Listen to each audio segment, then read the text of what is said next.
Dubai is the best place to invest right now. Everyone is talking about it. Foreigners are scooping up luxury apartments, no taxes, massive rental returns. But here's what no one's telling you. You can't just buy property anywhere in Dubai. And if you don't know where you can, you could waste hours looking at the wrong places. Or worse, get stuck in a deal that you can't even legally close. Alright, here's what you're gonna get in this video. I'm breaking down exactly where foreigners are allowed to buy, what areas are worth it, and which ones are just hype.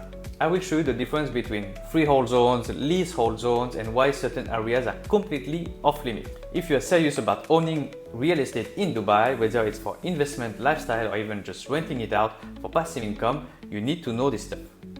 Let's get into it.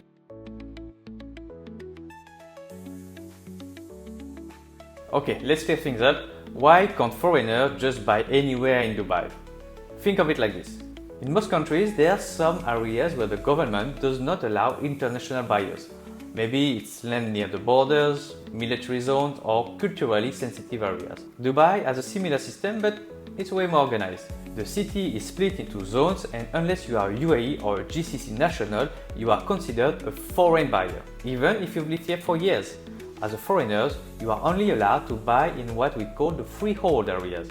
Freehold is where you fully own the property and the land, 100% under your name. If you're free to live in it, rent it, give it to your kids. Leasehold, you lease the property usually for 30 to 99 years, but the land, the property is still owned by its actual owner. It could be an individual or the master developer or the government. And then you have the restricted areas, which are completely off limits for foreigners. Only Emiratis and in some cases GCC nationals can buy there. Most foreigners don't need to worry about leasehold, it's not super common in Dubai. What matters is knowing the freehold zones and avoiding the restricted ones so that you don't waste your time. Bottom line is, if you're not a UAE or GCC citizen, you are in the foreigner category. So to keep it simple, let's just say that Dubai is divided into two types of zones, the freehold and the non-freehold zones. The freehold zones are where the non-UAE nationals like you and me, we can legally purchase, you can fully own, and we can resell, and we can rent the property, and we can even pass it on to our kids. And the good news, there are over 60 designated freehold areas in Dubai where foreigners can buy, and they are in Dubai's best known and most in-demand communities. Let me give you a quick list of the most popular ones. So you have downtown, where there is the Burj Khalifa and the Dubai Mall. You have Dubai Marina, one of the most desired rental areas in the city, great for short-term and long-term returns.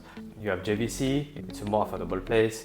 Then you have Business Bay, so it's close to downtown, lots of newer tower and great for professional tenants. Then you have the Palm Jumeirah, which is ultra luxury beachfront living.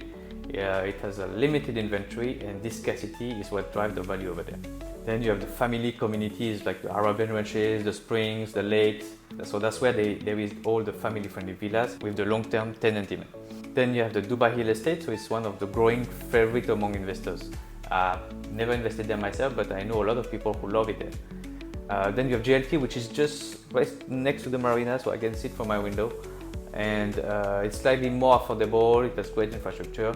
And there are actually many more areas like Medan, Arjan, Damak Hills, even the Blue Waters, each with their pros and cons depending on your budget and your goals.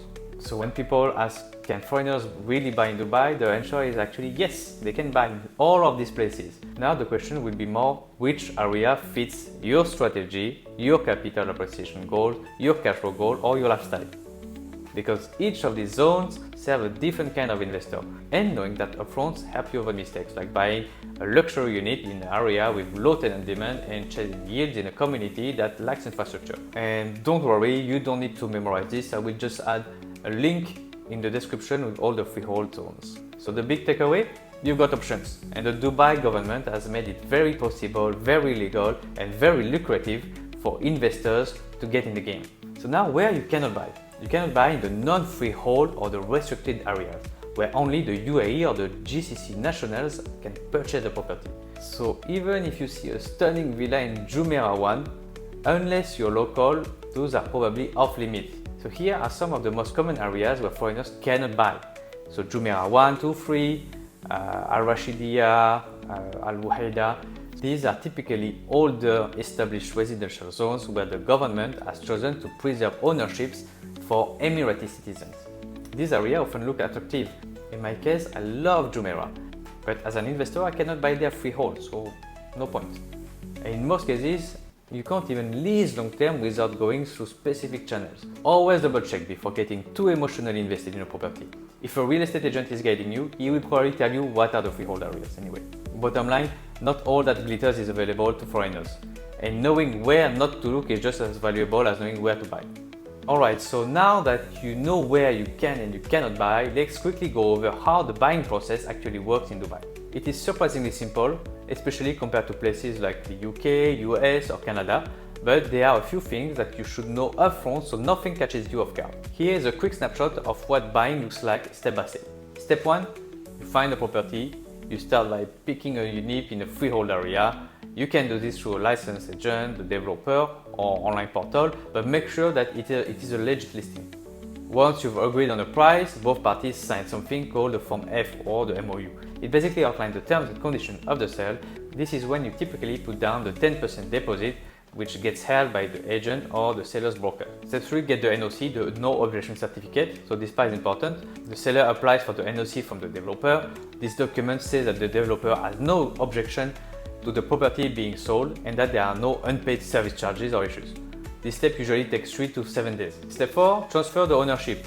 Once the NOC is ready, both parties goes to the trustee office. You will pay the remaining balance, the DLD fee, and you will transfer the title deed into your name. The Dubai Land Department will charge a 4% transfer fee based on the purchase price, so keep that in mind when you're budgeting. And if you're buying off plan, meaning under construction, the process is different. There will be no title deed right away, and payments happen in stages. But if you're buying a ready property, you will walk out of that transfer with a title deed in your hand or in your phone since it's electronic. The whole process, so from the offer to the keys, can take as little as 2 weeks or in many cases when there are financing involved, 1 to 2 months. And yes, again, as a foreigner, you can buy. You don't need the UAE residency to buy. You can own 100% of the property as a non-resident. Alright, before we end this video, let me go through the most common questions I get about buying a property in Dubai as a foreigner. Let's go. 1. Can I buy a property in Dubai without living there? The answer is yes. You don't need to be a resident or have a visa to own a property in Dubai. You can buy as a non-resident and you can even rent it out while you are abroad. Question 2. Do I get a visa if I buy a property? Sometimes, if the property value is above 750k, you can apply for a 2-year renewable residency visa, and if the property is above 2 million, you may qualify for the 10-year golden visa. But that said, the ownership doesn't automatically grant you a visa. You still need to apply. Can I buy a property under my company's name? Yes, but only if your company is registered in the UAE under a specific structure like the free zone entity. If you are an offshore or foreign company, you may face restriction and you may need legal support. Can I get a mortgage as a foreigner? Yes, but it depends on your income, your nationality and the bank. Most UAE banks offer mortgages to non-residents, but the down payment is higher, typically 40%. Is there property tax or annual tax like in other countries? So there are no property taxes, but you will pay a one-time 4% transfer fee to the Dubai Land Department. There are also annual service charges depending on your building or your community, and you can think of that as a recurring maintenance fee. Can I rent the property after I buy it? Absolutely. Dubai is a strong rental market. You can rent it on long term or even on short term using systems like Airbnb and Booking.com. If you decide to rent it on short term, you will need to comply with the rules from the Dubai Tourism Department. It's basically getting a license, and they will also give you a checklist of all the amenities that you require in your property. Alright, so now you know exactly where foreigners can buy in Dubai, where they cannot, and how to get the deal done. If you are serious about buying here, whether it is to invest or to live here, you should watch my other video, how I will start investing in Dubai real estate. Hopefully it's around there. It will literally save you time and money.